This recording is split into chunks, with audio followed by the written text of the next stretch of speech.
के माने पर्दे के हैं। इसलिए कल नबी की शहजादी फातिमा ज़हरा को जाकर ये क्या चेहरा दिखाई।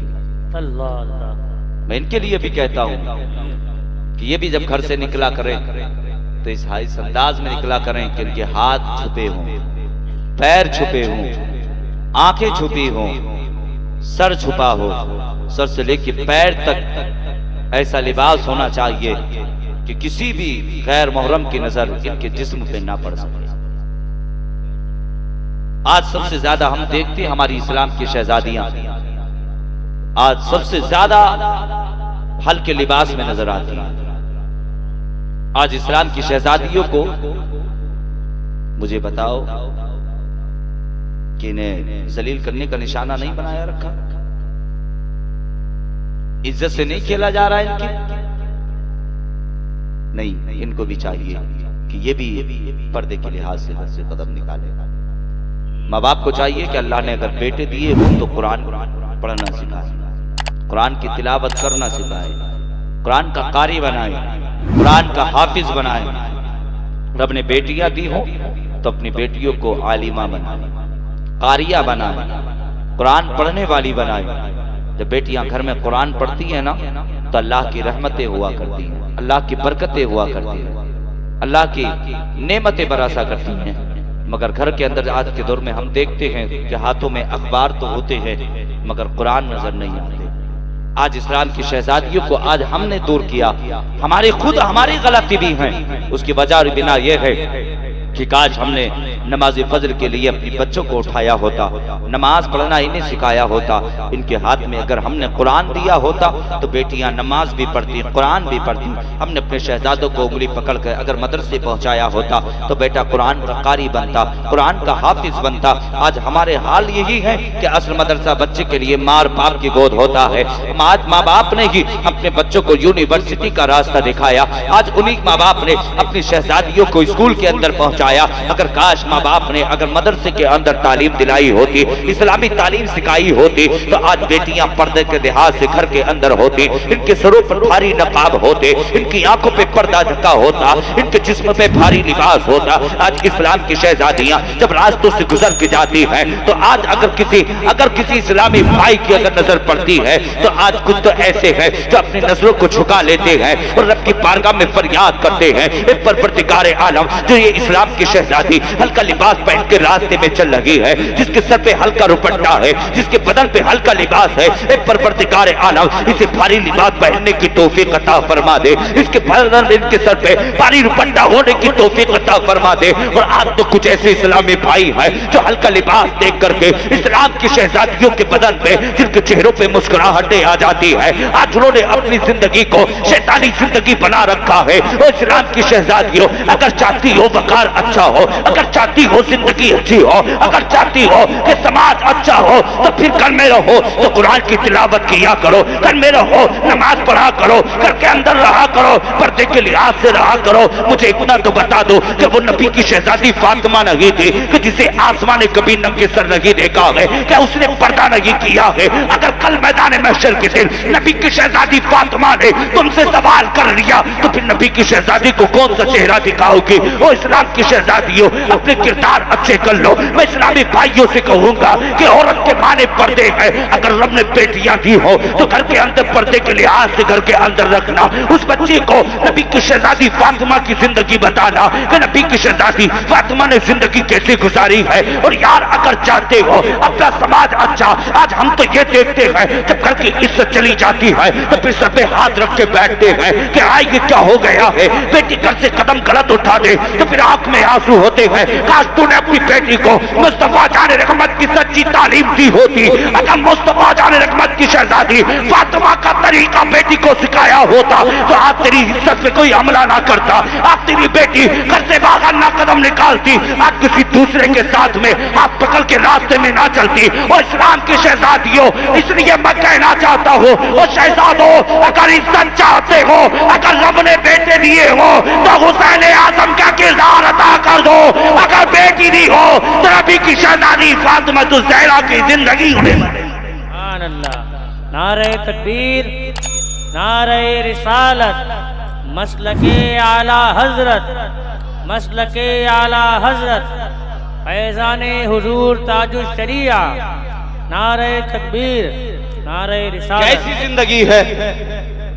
नहीं वो भी थे पहले जमाने में। देखो पहले जमाने का हाल तो ये था, आज तो डेग रोशन है, अच्छी लाइटें लगी हुई है, शानदार माइक है, ऊपर शामियाना लगा है, नीचे कालीनें बिछी हैं, आज तो बैठने के इंतजाम भी अच्छे हैं।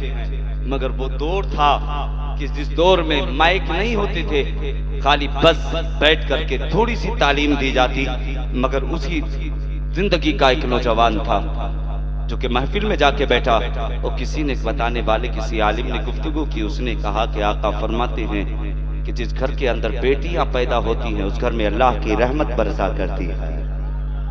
सुना बाप ने, रब ने बेटे दिए थे, दुआएं करने लगा, सजदे में सर रख के कहने लगा, मौला जब तूने, तेरे महबूब ने फरमाया कि बेटियां घर के अंदर घर की रहमत हुआ करती है, मौला घर के अंदर बरकतें लाती है, रहमतें लाती हैं, ये परवरदिगार आलम तूने बेटे तो अता कर दिए, एक मुझे बेटी भी अता कर दे। दुआओं पे दुआएं करता रहा, अल्लाह ने उस घर के अंदर बेटी अता फरमा दी। जब बेटी अता फरमा दी ना, आज हम देखते हैं अगर किसी के घर में बेटा पैदा हो तो फिर तो इतना मीठा बांटा जाता है, लड्डू पे लड्डू इतने बांटे जाते हैं कि दूसरे लोगों तक पहुंचा दिया करते हैं। जिससे बचपन से लेकर बुढ़ापा आ गया, आज तक उससे गुफ्तगू ना हुई, मगर बेटा पैदा हो जाए तो फिर उसे सीने से लगा लिया करते हैं। हमारे हाल तो ये हो चुके हैं। मगर घर के अंदर जब बेटियां पैदा होती हैं तो यार इतना भी नहीं होता कि दुकान से लेके बताशे पे फातिहा पढ़वा के तकसीम कर दिए जाए। और यारो जब बेटियां पैदा हुआ करें तो फिर ज्यादा खुशियां मनाया करो। अगर बेटे दुनिया में काम आते हैं तो बेटियां मैदान महशर के दिन काम आया करती है।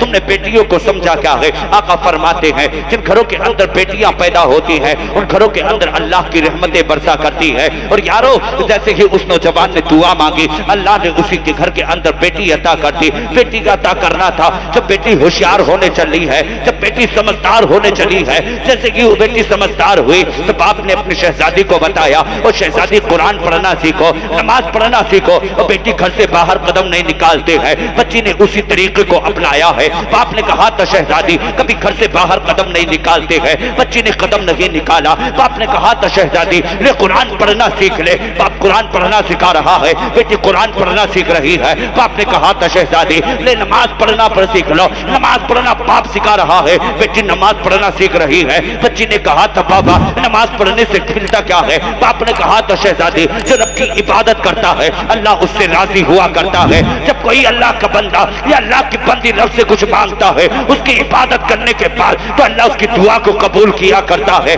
बच्ची ने कहा था बाबा ये कुरान पढ़ने से मिलता क्या है? बच्ची ने बाप ने कहा था वो शहजादी जब कुरान पढ़ा जाता है तो अल्लाह घर में बरकतें अता फरमाता है, अल्लाह घर में अंदर रहमतें अता फरमाता है। बच्ची ने कुरान पढ़ना भी सीखा है, घर से बाहर कदम नहीं निकाला है, नमाज पढ़ना बच्ची ने सीखा है। और यारो जब बच्ची जवान हो गई है तो बाप ने अपनी शहजादी के लिए अपने दोस्तों के करीब पहुंचा है। और जाने के बाद दोस्तों से कहा था ओ यारो अब मेरी बेटी जवान हो गई है, मैं चाहता हूँ अपनी बेटी का हाथ रख दिया जाए, मैं चाहता हूँ बेटी की शादी कर दी जाए। कहा बेटी के लिए अच्छा कोई रिश्ता तलाश करो। उसके दोस्तों ने कहा था फला के पास इतनी जमीन है, फला के पास इतनी दौलत है, फला के पास में इतनी गाड़ियां हैं। सबने अपने अपने मशवरे दिए थे। तो बाप ने कहा था और यारो एक बात याद रखना मुझे दुनिया की दौलत की जरूरत नहीं है। कहा मेरी शहजादी मुस्तफा जाने रहमत की सच्ची वफादार है, मेरी शहजादी कुरान पढ़ना जानती है, नमाजी भी है। और आज तक शहजादी ने घर से बाहर कदम नहीं निकाला है।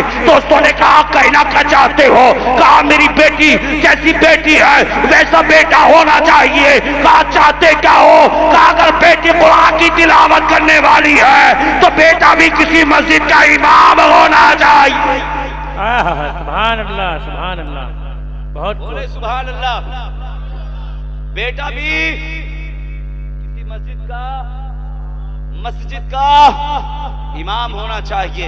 यारों ने कहा यार तू कैसी बात करता है? आज तो दुनिया के अंदर दौलत वाले देखे जा रहे हैं। जो बड़ी दौलत वाला होगा, जो बड़ी दौलत वाला होगा, जिसके पास में बहुत पैसा होगा, जिसके पास में जमीन अच्छी होगी, जिसका कारोबार अच्छा होगा, आज तो लोग उसकी बेटी को तलाश कर रहे हैं। मगर तू सिर्फ एक मस्जिद का इमाम देख रहा है। आज हमारे हाल तो ये हो गए हैं, हम जब तलाश करते हैं ना रिश्ते बेटियों के लिए तो हम जेंटलमैन देखते हैं कि ये देखना है कि खड़े से पेशाब किसका बेटा करता है, ये देखना है कि किसका बेटा है जो सबसे ज्यादा झूठ बोलता है, हमें देखना है किसका बेटा है जो जेंटलमैन है। और यारो ये मत देखा करो, बल्कि देखा करो कि जिसके घर पे जाया करो ना और बेटियों के जब रिश्ते किया करो तो ये देखा करो कि मुस्तफा जान रहमत का वफादार है या नहीं, नमाजी है या नहीं, रोजेदार, रोजा रखने वाला है या नहीं, ज़कात देने वाला है या नहीं। यार ये देखा करो अगर बेटे के चेहरे पे मुस्तफा की सुन्नत सजी है या नहीं। अगर तूने अपनी शहजादी के लिए अगर ऐसा रिश्ता तलाश किया तो यार दुनिया में तेरी बेटी इधर मुस्कुराएगी,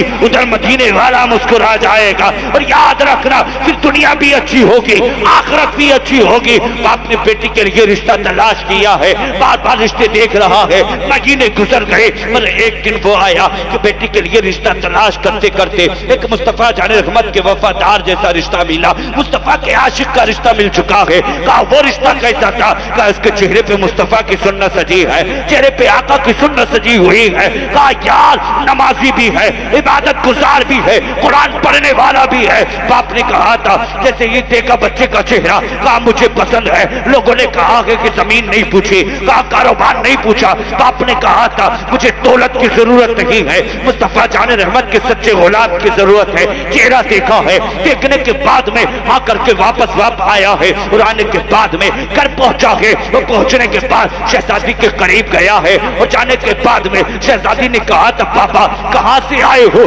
सुबह से शाम हो गई है, घर के अंदर अब आए हो। बाप ने कहा था शहजादी मैं तेरे लिए अच्छा रिश्ता तलाश करके आया हूं। कहा वो रिश्ता कौन सा है? कहा वो जिसका रिश्ता तलाश करके आया हो, जिस बेटे को देख के आया हो, वो मुस्तफा जाने रहमत का वफादार है, उसके चेहरे पे आका की सुन्नत सजी है, कुरान का कारी है, नमाजी है। बच्ची ने इतना सुना था सर को सजदे में झुकाया है, रब की बारगाह में फरियाद करने लगी, ए परवरदिगार आला तूने मुझे ऐसा रिश्ता अता फरमाया, ए मौला मेरे शोहर की उम्र में भी बरकतें अता फरमा, बाप की उम्र में भी बरकतें अता फरमा। बच्ची ने दुआएं की है, रब का शुक्र अदा कर रही है। एक वो आ गया है कि जिस दिन दुल्हा को दुल्हा बन के उसी घर पे आना था, दुल्हा आया है। आने के बाद में जैसे कि बाप ने अपनी शहजादी का निकाह अपने दामाद के साथ किया है, हाथ में हाथ दिया है और हाथ देने के बाद में कहा था उस दामाद से कहा, वो बच्ची से कहने लगा वो शहजादी आज तू अपने शोहर के घर जा रही है,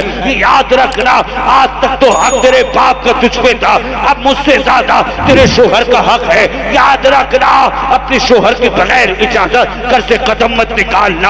आज तो शहजादियां वो है जब बाप अपने बेटियों को रवाना करता है ससुराल के लिए, जब वो चाहती है तो बाप कहता है शहजादी अगर ससुर कुछ कहे तो फोन कर देना, सास कुछ कहे फोन कर देना, अगर कोई घर के अंदर कोई तकलीफ पहुंचाए तो खबर पहुंचा देना, हम आने के लिए तैयार हैं। मगर एक बाप वो था कि जिसने अपनी बेटी का हाथ अपने दामाद के हाथ में दिया था तो कहा था शहजादी ले आज तू अपने शोहर के घर जा रही है, याद रखना कभी शोहर के बगैर इजाजत घर से कदम मत निकालना। बच्ची गई है, जाने के बाद में कुछ दिन गुजरे हैं, गुजरने के बाद में शोहर का बस्ती में काम बंद हुआ, परदेश जाने लगा, बीवी के करीब पहुंचा है और कहने लगा ओ मेरी शरीक हयात मेरा काम यहाँ बंद हो गया है, मैं परदेश जाना चाहता हूँ, इजाजत हो तो चला जाओ। बीवी ने इजाजत दी है, शोहर ने कदम उठाया है, चलना शुरू कर दिया है, चले गए परदेश। कुछ दिन गुजरे थे, बाप की तबीयत खराब हो गई, बाप ने अपने शहजादे को बुलाया करीब, बुलाने के बाद में कहा था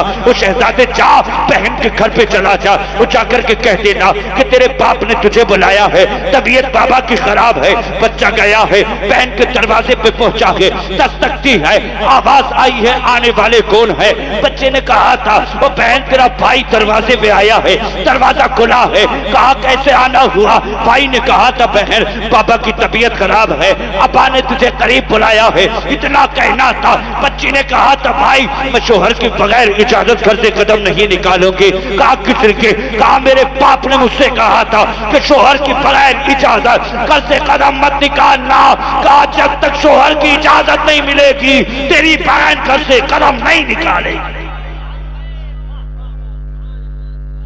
भैया थोड़ी देर आवाज इसकी सही कर दो। कहा कदम नहीं निकालेगी। मगर आज अगर झगड़े हो जाए ना, घर में कोई रपड़ा हो जाए तो डायरेक्ट भाई को फोन, बाप को फोन। क्या हुआ? शोहर ने मारा। क्या हुआ? जी ससुर ने मारा। क्या हुआ? सासू माँ ने बहुत सताया। ले फोन कर रही है, शर्म नहीं आ रही? अल्लाह ने सबसे बड़ा मर्तबा तेरे लिए तेरे शोहर का बना, शोहर का बनाया है। बाप ने कहा शहजादी आज तो अपने शोहर के घर जा रही है, मगर याद रखना शोहर की बगैर इजाजत घर से कदम मत निकालना।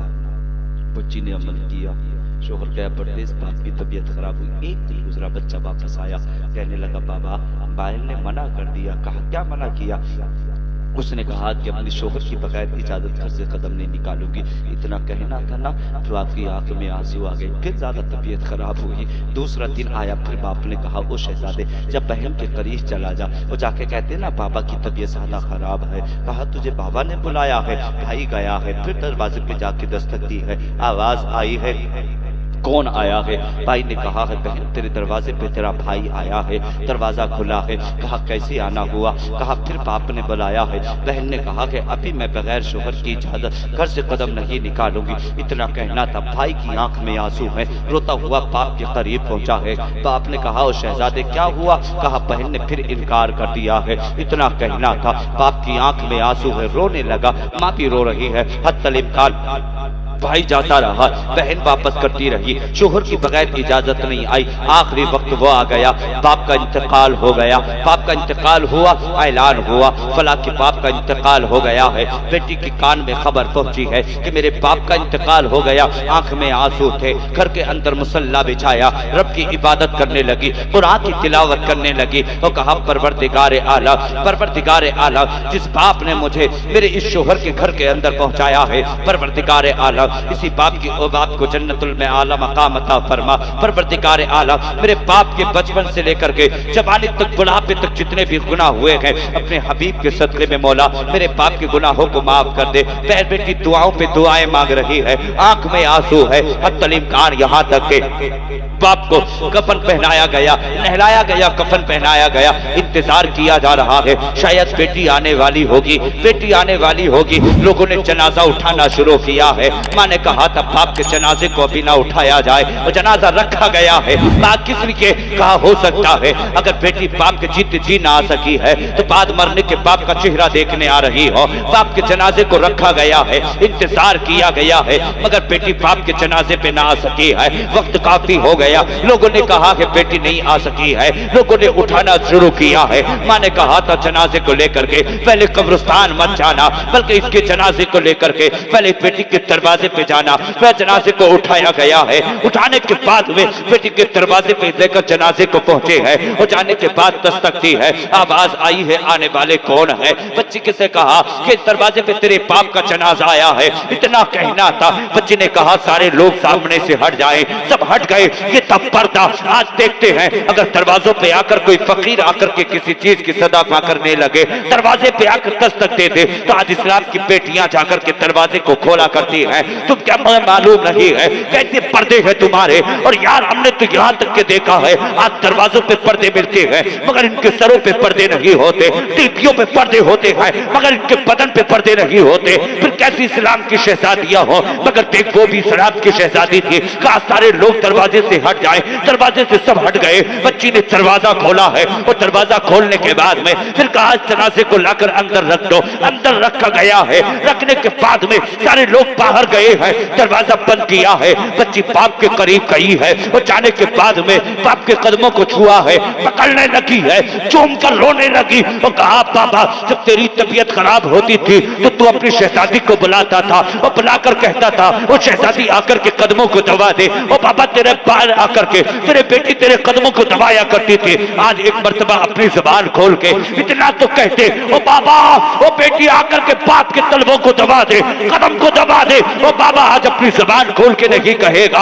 आंख में आंसू है, बाप का इंतकाल हो गया है। मरने के बाद न जुबान काम कर रही है, न आंखें काम कर रही है, न जिस्म काम कर रहा है, मगर बेटी की आंख में आंसू है, रो रो के फरियाद कर रही है। ए परवरदिगार आलम मेरे बाप को इतनी ताकत दे दे कि ताकि ये अपनी बेटी का चेहरा देख सके। ए परवरदिगार आलम मेरे बाप को तुम्हारा जिंदगी दे दे, मगर बेटी की आंख में आंसू है, बाप ये चेहरा देख नहीं सकता, बाप है हाथ नहीं हिला सकता, बाप पे अपनी जुबान नहीं खोल सकता। और यारो देखो ये मोहब्बत हुआ करती है, बच्चे की आंख में आंसू है, बाप के माथे को चूमा है, कदमों को चूमा है, फिर लोगों से कहा है मेरे बाप के जनाजे को लेके चले जाओ, दरवाजा खुला है, जनाजे को लेके पहुंचे हैं, कब्रिस्तान लेकर के उधर जनाजे को गए हैं, लोग दफना करके आ रहे हैं। बच्ची ने कुरान की तिलावत करना शुरू की है, घर में मुसल्ला बिछा लिया है और यार ये फरियाद कर रही है, ए परवरदिगार आलम, तेरे महबूब की सुन्नत को अपनाना तो मेरा काम है और इस अदाओं के बिना पर जन्नत देना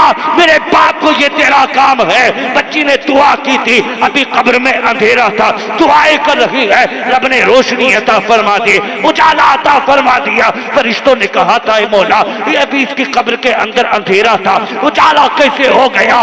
रब इरशाद फरमाता है वो फरिश्तों गवाह हो जाओ, जिसने अपनी बेटी को मेरे महबूब की सुन्नत सिखाई हो, जन्नत तरीका सिखाया हो, कहा इसकी बेटी ने मेरे मुस्तफा के फरमान को अपनाया है, कहा उसी की बरकत से मैंने इसकी कब्र में नूर अता फरमा दिया। नूर अता फरमा दिया। आखिरी बात सुनते चले, नूर अता फरमा दिया। कुछ दिन गुजरे थे, शोहर घर पे आया, शोहर का घर पे आना हुआ ना, शोहर आया तो क्या देखा, आज की क्या है ना, अगर शोहर कहीं से बाहर से आता ना तो इनके चेहरों पे 12 बजे होते, कितने 12, बीवियों के चेहरों पे 12 खड़े होके बैठ के कहती है। हाँ वो आता ना तो इतना नहीं होता कि आके खड़े होके सलाम कर दे, मगर वो इस्लाम की शहजादी थी, शोहर घर में आया ना, खड़ी हो गई, मुस्कुरा के सलाम किया, अस्सलाम वालेकुम, सलाम किया ना, शोहर ने मुस्कुरा के सलाम का जवाब दिया। अभी आंख में आंसू नहीं लाई है, शोहर आया, कहने लगी आप गुस्ल कर लें, कपड़ा बदल लें। शोहर ने कपड़े बदले, गुस्ल किया, उसके बाद में खाना पेश किया, खाना खिलाया, खाना खिला के बिस्तर लगाया। जब वो बिस्तर पे शोहर लेटा ना तो इसने कदमों को दबाना शुरू कर दिया, इसने कदम दबाना शुरू किया, उधर उसकी आंख में आंसू आ गए, बीवी की आंख में आंसू आए। शोहर की नजर पड़ी, कहा रोती क्यों हो, रोने की वजह क्या, क्यों रोती हो? उसने कहा था मेरे सर के ताज, मेरा बाप बीमार हुआ, मुझे बुलाया, मैं ना जा सकी, जीते जी बाप का चेहरा ना देख सकी। कहा फिर, कहा क्यों नहीं गई, बाप ने बुलाया। तो उसने कहा था कि नहीं, मेरे बाप ने जब मुझे भेजा था तो ये कह के भेजा था कि अपने शोहर की बगैर इजाजत घर से कदम मत निकालना। इतना कहना ना, शोहर की आंख में आंसू आ गए। कहा इजाजत की जरूरत क्या थी, बाप ने बुलाया था, चली जाती। कहा नहीं। कहा फिर क्या हुआ? कहा बाप का इंतकाल हो गया। इतना कहना था, शोहर की आंख में आंसू, रोने लगे दोनों लोग। फिर उसके शोहर ने रब की बारगाह में हाथ उठा के फरियाद की, मौला परवरदिगार आलम, अगर ये तेरे महबूब की इस प्यारी सुन्नतों की इतनी फरमाबरदार है, सुन ले एक जुमला, तो अल्लाह इसी के सदक़े में इसके बाप की मग़फ़िरत फरमा दे, इसके बाप की कब्र पर रहमत व अनवार की बारिशें अता फरमा दे। इधर दुआएं हो रही थी, उधर कब्र पर रहमत की बारिशें हो रही थी। सुभान अल्लाह, बारिशें हो रही थी। तो याद रखना यारो कि मुस्तफ़ा के तरीके को अपना लो, मुस्तफ़ा के किरदार को अपना लो, मुस्तफ़ा के अखलाक को अपना लो। बस एक बात याद रखना, रब ने बेटियां दी हो तो बेटियों को कनीज़े फातिमा बना के घर में रखो। बेटे अगर दिए हैं तो फिर उन्हें हुसैन आजम और हसन का जैसी जिंदगी उनको सिखाओ, उन्हें शैतानी जिंदगी मत सिखाओ। हाथों में उनके पतंग की डोर मत दो, हाथ में उनके अंटे मत दो, हाथ में उनकी लठियां मत दो, बल्कि अगर उनको तुम पे पहलवान बनाना है, सुपे सालार अगर बनाना है तो मुस्तफ़ा जान रहमत का किरदार दे के किरदार दो, मुस्तफ़ा जान रहमत का, आका का तरीका बताओ, किरदार बताओ मुस्तफ़ा जान रहमत। और ये याद रखना, बस आखिरी बात जुमला ये था कि अपने चेहरों से मुस्तफ़ा की सुन्नत को मत मुड़ाओ, अपने चेहरों पे आका की सुन्नत सजा लो। याद रखना, जिनके चेहरों पे मुस्तफ़ा की सुन्नत नहीं होती ना, तो मुझे इतना तो बता दो, माँ आका के एक सहाबी हैं जिनके चेहरे पे एक दाढ़ी का बाल, चेहरे से हटाया ना, मुस्तफ़ा ने चेहरा फेर लिया। आका के साहब भी कहने लगे सरकार मैं जब आता तो आप चेहरा देख के मुस्कुराते, आज आपने चेहरा फेर लिया। मेरे मुस्तफ़ा फरमाते हैं कि मैं तेरे चेहरे को देख के नहीं मुस्कुराता था, बल्कि जो तेरे चेहरे पे दाढ़ी का बाल था मैं उसे देख के मुस्कुराया करता था।